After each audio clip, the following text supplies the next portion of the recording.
This is the spring bar from X47. It is similar to the spring bar of a watch. The spring bar is the heart of X47. It holds the booklet in a simple way. Look, it's so easy to exchange the booklets. With the help of the spring bars, the booklets slide together in an orderly yet flexible manner. If you look closely, you will see that there are 3 moments of movement. First, the booklet rotates around the axis of the tube. Second, the spring bar rotates in the leather case around the lower axis. And third, the spring bar is slightly flexible in the leather case, can move to the left and to the right. This gives you everything. Flexibility, because you can combine individual notebooks, compactness, because you don't waste any space, and tidiness, because everything is accurately placed next to each other. The individual components of the spring bar, we have 5 parts, are made in Switzerland. First of all, the bar. Second, the pivot fix, the fixed part of the spring bar. It has a spike on one side and a highly precise drilled hole on the other side, so it looks like a tube. Note the small ring here. It ensures that the pivot fix can be connected to the bar. And now the pivot mobile. He consists of 3 parts.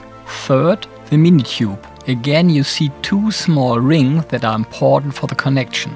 Fourth, the pivot itself. It consists of a shaft which is very slightly thickened at the bottom and a head. Fifth, the spring, which ensures that the tube is always slightly taut and that the booklet cannot fall out.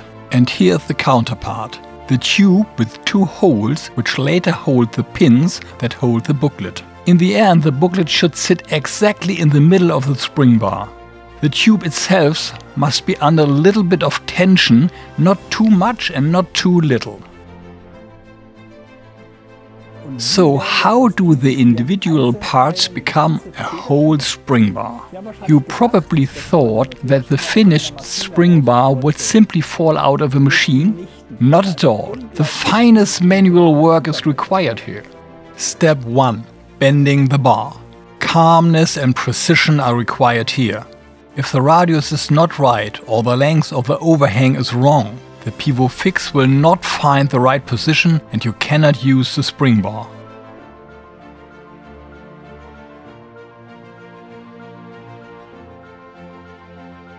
Step 2. Connect the mini tube to the pivot. The pivot has a thickening at the bottom, the sleeve has a constriction. With a little force, the thickening is pressed through the constriction. Here everything is so finely optimized that the pivot can still move. Step 3. Wedding 1. Mini tube and pivot are pressed together with a spring onto one end of the bar. Again, everything has to be accurate of the 1/100th of a millimeter for this to fit.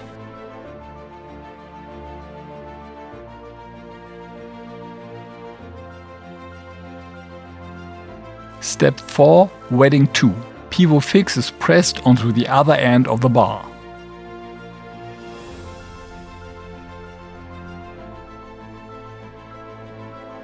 And now the function check number 1. The tube is inserted. If it just hooks a little at the bottom, something like this, then all is well. If not, then the bar is discarded. That happens from time to time.